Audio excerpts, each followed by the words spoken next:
Olá, meus queridos amigos e minhas amigas, sejam todos bem-vindos ao nosso encontro para um despertar espiritual. Na pergunta 459 do Livro dos Espíritos, ele vai dizer: os espíritos influenciam nossos pensamentos e nossas ações? A esse respeito, sua influência é maior do que credes, porque frequentemente são eles que vos dirigem. Nós faremos esse estudo e dividiremos em duas partes. Falaremos sobre os mentores e os obsessores, sempre lembrando e partindo de um princípio de que todo espírito, seja ele mentor ou obsessor, só vai poder ter influência em nossa vida se nós dermos, então, a vazão necessária, se nós estivermos na mesma sintonia, sejam eles os bons ou os maus. Eles não são seres sobrenaturais, não são seres que vêm fazer milagres ou então atrapalhar a nossa vida completamente. Nós precisamos estar em sintonia com esses seres. Os mentores são seres trabalhadores do plano espiritual. Todo mentor já foi um encarnado. Tem como o trabalho posterior à sua desencarnação trabalhar em algum campo. Muitos escolhem trabalhar como mentores, no auxílio do nosso progresso. Mas a sua influência para eles em nossa vida também, sem dúvida alguma, precisa de uma sintonia de acordo. Nós não podemos colocar todos os créditos de nossas tarefas, de nossos sucessos, nos mentores. Nós precisamos lembrar que eles são os nossos orientadores. Da mesma forma que não podemos colocar a culpa e todos os nossos fracassos, os nossos erros, nos obsessores. Eles estão de acordo com a sintonia do nosso pensamento. Os obsessores, pela lei do trabalho, são aqueles que estão disponíveis para nos ajudar. Partindo também da ideia de que muitos dizem, quando a pessoa desencarna, quando ela morre, ela descansa. Não, não descansa não. Ela trabalha e trabalha muito, muito mais. A função dos mentores em nossa existência é nos orientar para que nós possamos melhorar, para que nós possamos ter ideias, para que nós possamos ter uma sintonia onde eles possam agir. Sem essa sintonia, nós não poderíamos ter, então, as benesses que eles podem nos ajudar a fazer. Os mentores, em seu trabalho de ajuda, podem ser também aqueles que vêm para aprender conosco. Não necessariamente os mentores são aqueles seres sábios que vêm nos orientar para fazermos e não sofrermos. Eles podem muito bem serem seres que também vão aprender com a gente. Conta-se que um mentor foi orientado para fazer um trabalho de ajuda a uma pessoa encarnada. Então esse mentor se vê numa casa que pelos móveis ele já percebe que era uma casa muito pobre, poucos móveis e ainda assim todos eles muito velhos e gastos. 4 crianças dormindo, uma com uma tosse muito forte, e ele percebeu que estava doente. Ele veio naquele lar e notou uma senhora, uma mulher de meia idade, com a idade não tão avançada, mas com um semblante de sofrimento muito grande, olhando para a parede de uma forma completamente alheia ao que estava se passando. Mas o seu pensamento foi o que chamou a atenção daquele mentor. Essa mulher era uma viúva. Tratava-se de uma mulher que tinha perdido o marido há algum tempo e não tinha mais recursos para cuidar de seus filhos. Ela vivia de lavar roupas, mas naquela época, naquele momento, havia frio e chuva, e ela não conseguia então pegar os seus clientes e fazer um trabalho para poder obter recursos para levar para os seus filhos. Ela até que tentava. Ela ia nas casas, mas devido à chuva, as pessoas não contratavam. Ela já morava em um lugar, em uma pequena vila, muito pobre, e as pessoas davam algumas moedas, alguns trocados, até alguns alimentos, em troca de seus trabalhos. Mas era uma época onde não estava aparecendo nada para ela fazer. E ela chegou até a ouvir de uma cliente que não tinha roupa para lavar, e mesmo que tivesse, ela já tinha adiantado um valor para ela e ela não poderia nem pagá-la. Aquilo desesperava essa viúva, que ao chegar em casa via suas crianças sem ter nada para comer. E ainda para piorar, uma dessas crianças estava doente. O desespero era muito grande. E mais do que ainda, além do desespero e ver que a situação era tão difícil, ela doía em seu coração ao ouvir um dos seus filhos falarem: "Mãe, eu estou com fome." E ela dizia: "Dorme que passa." Isso era como 1000 apunhaladas em seu coração de mãe. Então, naquele pensamento, enquanto as crianças estavam dormindo, era olhando para a parede, e pensou: só há um jeito de resolver isso. Dar cabo à minha vida e à vida deles. Ela já tinha até planejado. Deixaria o gás ligado, e enquanto eles estivessem dormindo, calmamente eles desencarnariam, e ela também. Fim do sofrimento. Essa ideia dava a ela até uma certa esperança de paz, porque a dor de ver os seus filhos sem ter o que comer era muito grande. Naquele momento, então, esse jovem mentor pensou em tentar influenciá-la para que ela mudasse esse pensamento, para que ela tivesse um outro pensamento, uma outra ideia que pudesse, então, tirar ela desse pensamento suicida e do suicídio coletivo que ela faria com seus filhos. Mas por estar em uma sintonia diferente, por estar em uma vibração muito baixa, ele não conseguia, então, atingir o seu pensamento. E então ele pensou e foi parar em uma outra casa. Ao entrar em uma outra casa, ao ser transportado em um outro lar, ele notou que a casa já era bem mais sofisticada, uma casa com móveis bons, e onde naquele canto encontrava-se uma senhora muito diferente, muito distinta, lendo um livro do lado da janela, onde estava chovendo e muito frio, e ela ali aconchegante. Ele pôde ter a informação de que aquela senhora, que era também viúva, era uma senhora que fazia caridade. Aliás, essa viúva era a viúva do dono da empresa em que trabalhou o marido daquela outra viúva. E ela sempre ajudava aquela mulher. E ele passou, então, colocando em sua mente, em sua cabeça, passou a transmitir a lembrança daquela mulher que ela sempre ajudava. E a viúva recebeu aquele pensamento, olhou para a janela e lembrou: nossa, faz tempo que eu não vejo aquela senhora, cujo qual seu marido se dedicou tanto na empresa do meu. Mas com aquele tempo de chuva e aquele frio, ela pensou: assim que essa chuva passar, e passar esse frio, o tempo dá uma melhorada, vou pedir para um dos meus funcionários ir até lá e ver se aquela viúva está precisando de alguma coisa. E voltou então a ler o seu livro e ficar aconchegante na sua poltrona com seu cobertor.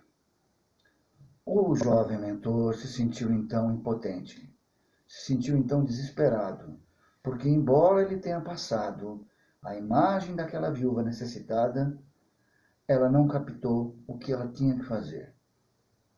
Então, em mais uma prece, ele foi jogado em outro lar.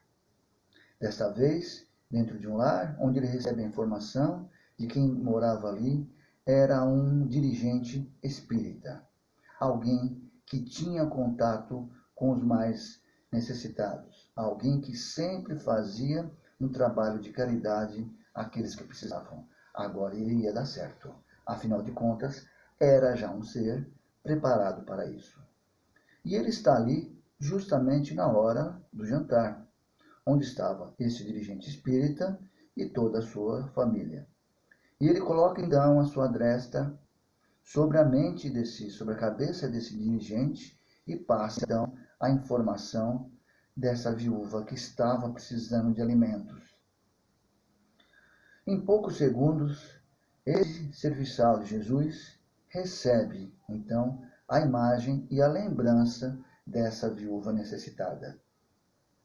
Então ele ora para a mulher e logo retruca: olha, me ocorreu aqui agora que tem gente precisando de alimento e você enche a mesa com 4, 5 tipos diferentes de alimentos, sabendo que tanta gente está precisando, vê se coloca menos comida. Afinal de contas, a gente não pode desperdiçar tanto. Eu até lembrei de uma viúva que eu conheço que está precisando de muita ajuda. Vê então se não faz tanta comida. E a mulher então já reclamou: ah, mas eu faço isso que é para sobrar, porque pode chegar alguém, pode chegar uma visita. Os meninos às vezes comem em horário diferente. Entraram em uma discussão e saiu completamente do campo que ele devia atuar, que era da caridade. Ele recebeu a informação, mas não conseguiu codificá-la. Esse jovem mentor, então em desespero, sem ter como poder ajudar aquela viúva para que ela não fizesse o pior, se sentiu prostrado, se sentiu impotente diante daquela situação. Se nem aquela senhora que tinha condições e ajudava conseguiu captar, e nem aquele homem que é acostumado a lidar com pessoas necessitadas conseguiu codificar a sua mensagem, quem poderia ajudá-lo? Quem poderia então dar esse caminho para que aquela viúva não cometesse a atrocidade que estava pensando, a atrocidade que ela achava que seria a melhor? Então, ele prostrado, de joelhos ao chão, pede para que a espiritualidade maior lhe desse então uma direção. Ele não sabia mais o que fazer. E em poucos segundos ele se vê em outro lar. Desta vez ele observa e nota que ali também havia pobreza. Havia alguns poucos móveis, também muito judiados, uma prateleira cheia de perfumes e objetos de maquiagem, e na cama uma moça, embora jovem, ainda com semblante de muita tristeza e muito sofrimento. Em pé, um homem colocando a sua roupa de uma forma de desdém e jogando então algum dinheiro em cima da mesa. Ele pôde perceber então que essa moça se vendia para poder sobreviver. E aquilo deixava ela extremamente magoada, pois ela lembrava de quando ela saiu de sua casa pensando em almejar uma vida melhor na cidade grande, o quanto ela penou e acabou então entrando numa vida onde ela só via sofrimento e dor, onde ela levava o prazer, mas que ela obtinha apenas o desdém daqueles que a procuravam e a pagavam. E por levar uma vida dessas, todo o pessoal do vilarejo, ninguém a cumprimentava, ninguém a procurava. Aliás, a hora que ela passava em frente, as pessoas viravam a cara e ainda xingavam. Aquilo não era mais vida para ela. E naquele momento, esse mentor então percebe que as suas ideias de suicídio estavam pululando em sua mente. Ela iria então acabar com a sua existência, acabar com a sua vida de sofrimento. Ela não tinha mais pai, não tinha mãe, não tinha família a quem recorrer. Qual era mais o seu objetivo de vida? Era simplesmente sofrer. Então, em um ímpeto, ela levantou, colocou a sua roupa e então sair para cometer o suicídio. Naquele momento, o mentor então tentou consolá-la e passou então a imagem de Jesus, a imagem da esperança, a imagem daquele que consola os aflitos.